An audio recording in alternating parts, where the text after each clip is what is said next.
Hello friends, today I am starting with management of library, budgeting and its types. Management of library part 1 and part 2 मैंने आपको share कर ही दिया है.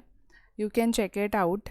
मैंने इसको उसमें नहीं डाला, reason being budget is a very important unit and many questions are being asked through it. Okay, basically these are some sentences which I would like to tell.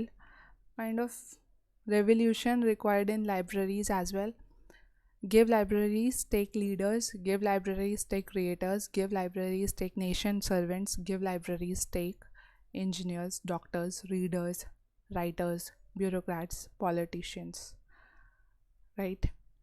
Library is a very good thing which every country should have. Okay, as it has good collection of knowledge which creates wisdom, right? अब budgeting and library budget. First of all आपको पता होना चाहिए कि budgeting किस में आता है. It comes under the financial management के अंदर बजट आता है. बेसिकली बजट सिंपल टर्म्स में क्या हुआ, सिंपल टर्म्स में बजट हुआ एक प्रोसेस जहाँ पे आपको अमाउंट पता होगा कि आपको कितना यूज़ करना है लाइब्रेरी के अंदर, और लाइब्रेरी उस अमाउंट से क्या क्या चीज़ें बाय करती है, उसका एक्सपेंडिचर क्या होता है, और उसके बाद उनको वो कैसे फैसिलिटेट करते हैं अपने क्लाइंट्स को, ओके, अपने रीडर्स को. Budget in bookish language says statement of income and expenditure of the library. Basically इससे क्या है, कंट्रोल होता है और कम्युनिकेशन बहुत अच्छा होता है कि आपको कितना बजट अपना रखना है, राइट. और कोऑर्डिनेशन बेटर होता है, इवैल्यूएट कर पाते हैं कि कहाँ पे कितना खर्चा हुआ, मोटिवेशन बढ़ता है. ठीक है. अब बेसिकली आपको बेसिक लैंग्वेज में समझ आ गया what is budget, right. Budget में क्या होगा, आपकी प्लानिंग्स होगी, प्रिपरेशंस होगी. ठीक है. बजटरी कंट्रोल होगा, एक बजटरी कंट्रोल भी लगाना पड़ेगा कि बजट ज़्यादा ना बढ़े. ठीक है. प्रोसीजर्स होंगे, कुछ उससे रिलेटेड प्रोसीजर्स होंगे कैसे बजट को हमें मैनेज करना है. ठीक है. बेसिकली एक फॉर्मल प्रेजेंटेशन है.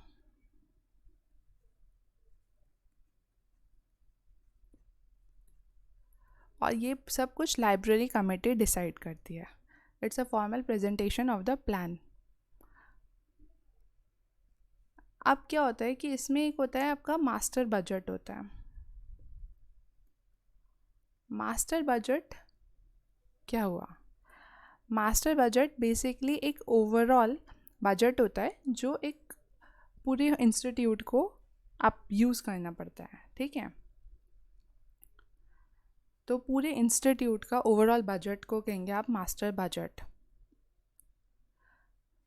इसमें क्या होंगे, सारे वर्क्स जो भी रिक्वायर्ड वर्क होगा स्पेसिफाइड पीरियड ऑफ टाइम, ये सब इसके अंदर आएगा कि फ्यूचर में हमको उसको कैसे आगे ले जाना है, right. Now we come to objectives. Basically library budgeting के कुछ अपने ऑब्जेक्टिव्स होते हैं, और वो ऑब्जेक्टिव्स क्या हैं, जैसे कि फ्यूचर सर्विसेज मिलने लाइब्रेरियन को. ठीक है. लाइब्रेरियन के उसके रीडर्स को बेसिकली इससे फ्यूचर प्रेडिक्ट होता है, फ्यूचर प्रेडिक्ट होता है और वो अपने डिज़ायर्ड गोल्स तक रीच कर पाते हैं. ठीक है. As in first point it says to predict the library's future services. किस तरीके से क्या वर्क फ्लो होना चाहिए, आगे के कैसे जाना है लाइब्रेरी में, ये पता चल जाता है. सेकंड क्या हुआ कि इससे फाइनेंशियल कंडीशंस जो है वो पता चलेगी, फ्यूचर में कैसी फाइनेंशियल कंडीशंस हो सकती है. तो इससे प्रेडिक्ट हो जाएगा कि आगे हमें क्या क्या करना है, और हमें एक्टिव डिसीजंस लेने पड़ेंगे और एक्टिव और अप टू डेट रहना पड़ेगा अपने फंड्स के लिए. ठीक है. कि हमको कहाँ से फ़ंड मिलेगा। जैसे अगर आप यूनिवर्सिटी लाइब्रेरी में देखो तो बेसिक फ़ंड्स वहाँ पे कहाँ से आता है, यूजीसी से आता है। यूजीसी क्या हुआ, university grant commission. Okay, third है टू कोऑर्डिनेट द एफर्ट। मतलब बेसिकली यहाँ पे क्या होगा, एफर्ट्स जो है वो कोऑर्डिनेट होंगे, सब लोग एक दूसरे के साथ बहुत अच्छे से वर्क करेंगे कोऑर्डिनेशन में और एक कॉमन गोल तक रीच करेंगे। बजटिंग बेसिकली इसलिए है। आप क्या कोऑर्डिनेट कैसे करेंगे, जो टीचर्स हैं और जो लाइब्रेरियंस हैं they will both coordinate with each other and even the other readers can even talk to the librarian कि हमें ये बुक चाहिए, ये चाहिए, तो उसके अकॉर्डिंगली वो बजट्स को मैनेज कर सकते हैं। फोर्थ क्या हुआ कि उसमें क्या होगा, ये एफिशिएंसी भी इम्प्रूव करेगा। ठीक है, तो प्रोडक्टिविटी इम्प्रूव होगी। अगर बजट सही से मैनेज होगा तो उससे सही चीज़ें सही टाइम पे अवेलेबल हो पाएगी एक लाइब्रेरी के अंदर। ठीक है, डिवीजन सही से हो पाएंगे, डिपार्टमेंट्स बन पाएंगे और सब जो लाइब्रेरियंस हैं, सब जो रीडर्स हैं they will be all satisfied. Okay, और इससे जो है ना रिस्पॉन्सिबिलिटी जो है वो डिफरेंट डिपार्टमेंट हेड्स को भी मिल जाएगी ढंग से। ओके, और इसमें इफ़ेक्टिव कंट्रोल भी होगा। बेसिकली इफ़ेक्टिव कंट्रोल होगा पूरे लाइब्रेरी फंड्स का, तो इसलिए लाइब्रेरी बजटिंग की जाती है। अब फैक्टर्स जो इफ़ेक्ट कर सकते हैं बजट को, जैसे कि साइज़ क्या है लाइब्रेरी का, उसमें कितना कलेक्शन है, कितना स्टाफ है, यूज़र्स हैं और उसके सर्विस पॉइंट्स क्या हैं। So I think it's explanatory in itself, right. Location क्या है, फैक्टर्स उस पर भी डिपेंड करता है। अगर बहुत रिमोट लोकेशन होगा और अगर वहाँ पे बहुत कम लोग आएंगे तो डेफिनेटली वहाँ पे बजट कम होगा। और वहीं पे अगर बहुत ही मेन एरिया है, like can say Chandni Chowk, ठीक है, दिल्ली पब्लिक लाइब्रेरी, तो डेफिनेटली बजट्स वहाँ पे ज़्यादा हो जाएगा। ओके, आप kind of library service, library क्या कौन सी सर्विस प्रोवाइड करिए अपने यूज़र्स को, जैसे रेफरेंस सर्विस हो गए, इंटर लाइब्रेरी लोन्स हो गए, ये सब प्रोवाइड कर रही है तो उसका डेफिनेटली कुछ बजट हाई होगा। CAS है, SDI है, ठीक है, current awareness service, selective dissemination services, तो ये सब चीज़ों में, सेलेक्टिव डिसेमिनेशन ऑफ इंफॉर्मेशन, इन सब चीज़ों में लाइब्रेरी का बजट डिफ़र करेगा। टाइप्स ऑफ यूज़र्स कौन है, अगर रिसर्चर्स हैं तो डेफिनेटली बजट थोड़ा बढ़ जाएगा। ओके, अगर एकेडमिक लाइब्रेरी है तो वहाँ पे बजट कम होगा। तो these are the basic factors जिस पे लाइब्रेरी का पूरा बजट होता है। Next, sources of budget. Sources of budget में हो गया आपकी लाइब्रेरी की फ़ीस होगी, बेसिक मेंबरशिप फ़ीस होती है काफ़ी बार लाइब्रेरी में, right.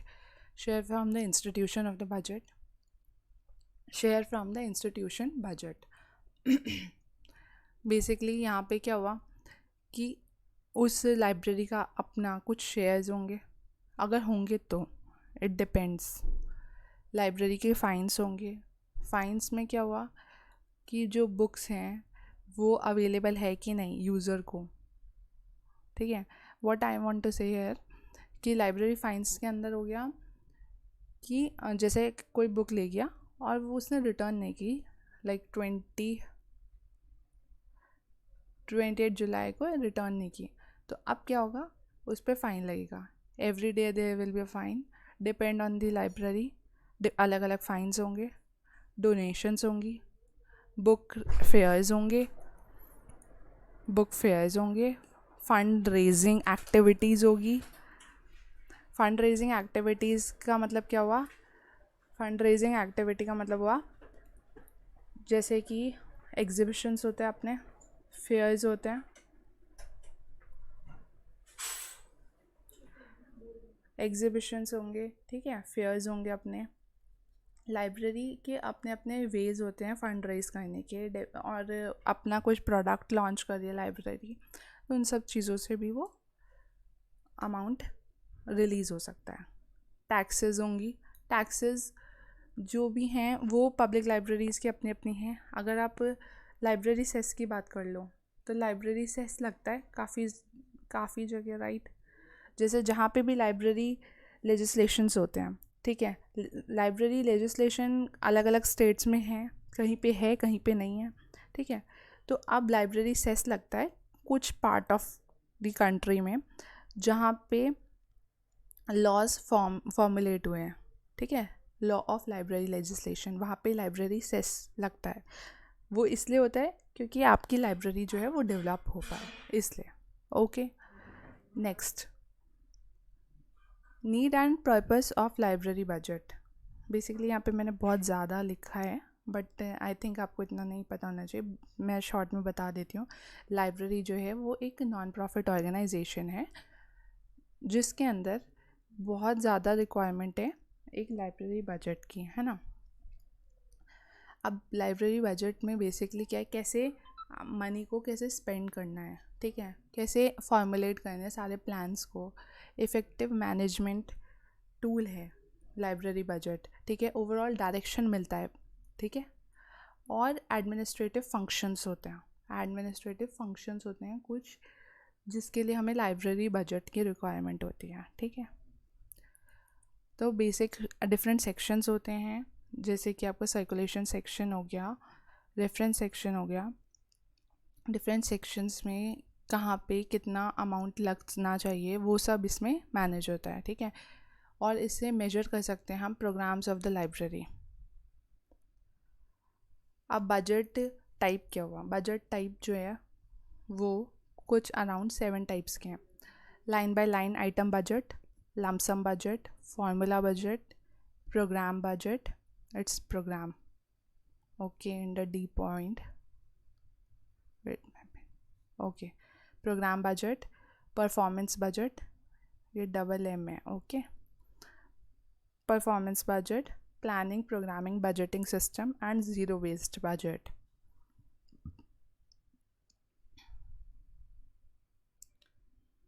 Now I comes to line budget. आप लाइन बजट में एक चीज़ आपको बस याद रहनी चाहिए कि बेसिकली होता है इंडिविजुअल फाइनेंशियल स्टेटमेंट्स होती हैं। इंडिविजुअल फाइनेंशियल स्टेटमेंट्स होती हैं अलग अलग आइटम्स की। आप ये देख रहे हो अलग अलग आइटम्स है, ठीक है। और ये जो है ये बेसिकली सेंटर्स और डिपार्टमेंट्स के हैं। आप यहाँ पे देख रहे हो copy paper, tuition, special education, contract service, homeless transportation, contract service maintenance. So आप देख रहे हो डिफरेंट ईयर्स का 2016, 2017 और 2018 का डिफरेंट बजट रहा है। बेसिकली ये आपको हेल्प करता है कंपेयर करने के लिए कि आपके डिफरेंट आइटम्स में कितना कितना अमाउंट लगा है, ठीक है। और ये एस्टिमेट करता है कि आप वो प्रेजेंट में कितना अमाउंट लगाना है। लाइक 2018 में इन्होंने इतना लगाया 2016 और 17 का देख के, ठीक है। और कंपैरिजन हुआ डिफरेंट कॉस्ट आइटम्स में, ओके। अब आता है आपका लमसम बजट। लमसम बजट क्या हुआ, लमसम बजट बेसिकली एक बजट है जो कि काफ़ी सिंपल बजट है। बेसिकली ये बहुत जनरल बजट है जहाँ पे होता है क्या है कि यहाँ पे लमसम का मतलब अपने आप में समझिए कि कुछ मतलब लाइक हम लोग घर पे ही आप देख लो, अगर हम लोग चीज़ें लेते हैं, हम कोई चीज़ ले रहे हैं, लेट्स से हमको वेजिटेबल्स लेना है, ठीक है। तो हम लोग क्या करते हैं, हम वेजिटेबल्स का एक अपना ही बजट बना लेते हैं। लेट्स से 10,000 का वेजिटेबल्स आएगा नेक्स्ट 15 डेज़ में, ठीक है। तो क्या किया हमने, अब मे बी इससे थोड़ा सा कम होगा, थोड़ा ज़्यादा होगा, but we have to manage it right, कि 10,000 तक में ही आ जाए। तो हम लोग मोस्टली जब भी लमसम बजट बनाएंगे तो हम देखेंगे कि हमारा जो बजट है उससे ऊपर ना जाए।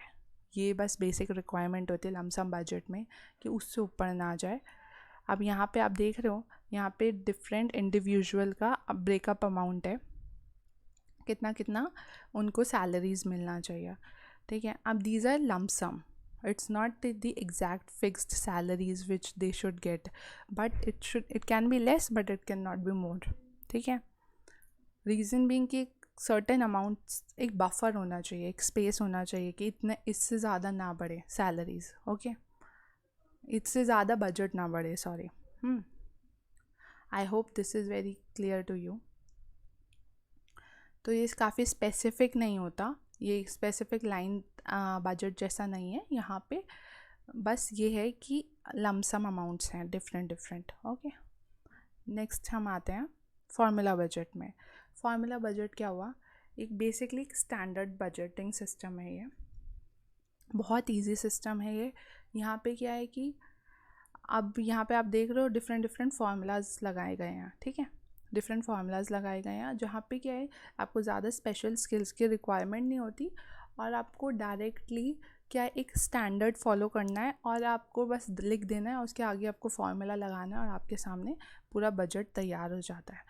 And it is actually very easy budget system. Okay, budgeting system.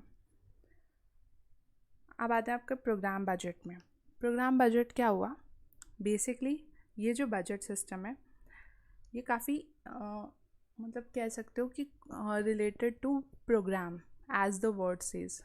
ये बेसिकली फोकस करता है प्रोग्राम जो लाइब्रेरीज परफॉर्म करती है, ठीक है। ये इंडिविजुअल बेसिस के ऊपर नहीं होता, ये बजट जो है ये इंडिविजुअल के बेसिस में नहीं होता, ये बेसिकली एक्टिविटीज़ जो लाइब्रेरी परफॉर्म करती है उससे रिलेटेड होता है, ठीक है। और इसमें क्या होता है, बजट जो है वो प्रिपेयर होता है मतलब according to the cost of the programme के कॉस्ट के अकॉर्डिंग बजट जो है वो प्रिपेयर होता है। और आई थिंक इससे ज़्यादा इसमें रिक्वायर्ड नहीं है वेदर।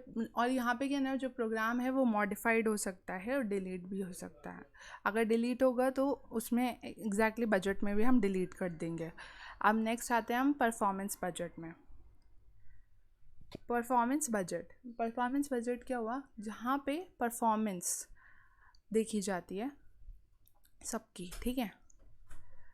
जैसे यहाँ पे क्या है ना, आपका प्रोग्राम बजट में परफॉर्मेंस नहीं देखी जाती, बट अगर परफॉर्मेंस बजट में आओ तो यहाँ पे परफॉर्मेंस देखी जाती है। बेसिकली यहाँ पे क्वांटिटी पे बात होती है, नॉट क्वालिटी पे। ओके, आई थिंक अभी इसमें और आपको ये पता होना चाहिए कि ये जो बजट है ना, ये काफ़ी एक्यूमुलेटेड बजट है, और यहाँ पे जो डेटा क्वांटिटेटिव डेटा जो है वो देखा जाता है पूरे पीरियड ऑफ ईयर का, उसके अकॉर्डिंगली हम नेक्स्ट ईयर का बजट फॉर्म करते हैं। तो बेसिकली ये मतलब इम्फेसाइज करता है ऑन परफॉर्मेंस ओनली।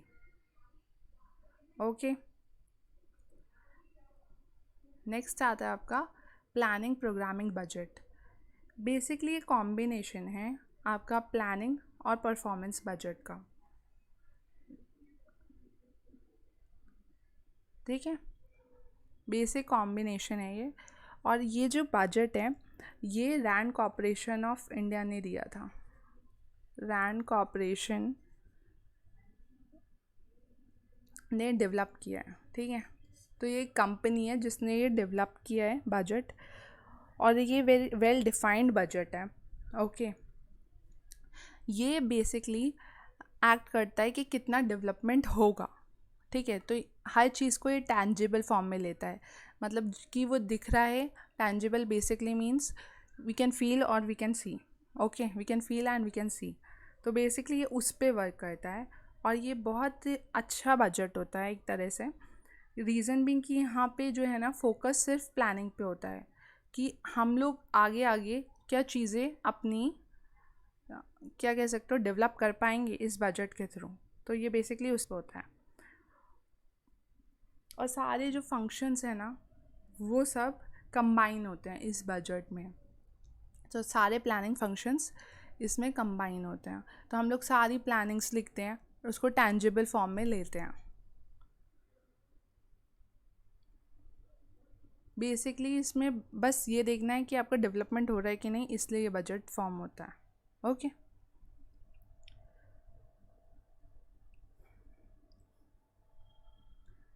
नेक्स्ट आता है zero based budget. Zero based budget is very important budget, and even lot of questions are being asked in all exams whether you say UGC, KVS, NVS, DSSB and many other exams. See basically zero based budget जो है ना वो where to write here 1970 में develop हुआ था by who, by Peter fire. Basically ये जो budget है ना ये जो है पास्ट नहीं देखता, ये जस्ट प्रेजेंट पे वर्क करता है, प्रेजेंट पे वर्क करता है और ये ज़ीरो से स्टार्ट होता है. इस बजट के लिए आपको बिल्कुल भी पास्ट देखने की ज़रूरत नहीं पड़ती. ठीक है, बेसिक करंट एक्टिविटीज़ देखता है, करंट एक्टिविटीज़ देखता है और हर एक डिटेल्स को उस टाइम लाइब्रेरी कमेटी फॉर्म करती है. और एज़ मैंने यहाँ पे येलो हाईलाइट किया, reason being a fresh every year, तो ये एवरी ईयर ये नया होता है और पास्ट की चीज़ें बिल्कुल कंटिन्यू नहीं होती, only the present things are being look forward. ठीक है, तो प्रीवियस में क्या हुआ, क्या चीज़ें सही थी गलत थी पिछले बजट में, वो सब चीज़ों को देखने की बिल्कुल ज़रूरत नहीं होती इस बजट में. एज द वर्ड से ज़ीरो बजट, तो आपको ये पता होना चाहिए. Okay,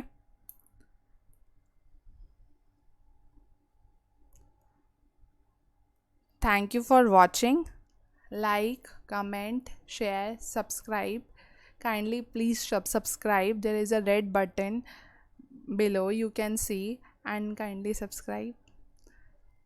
Thank you for watching and let me know what to improve, what new you want to learn. Thank you again.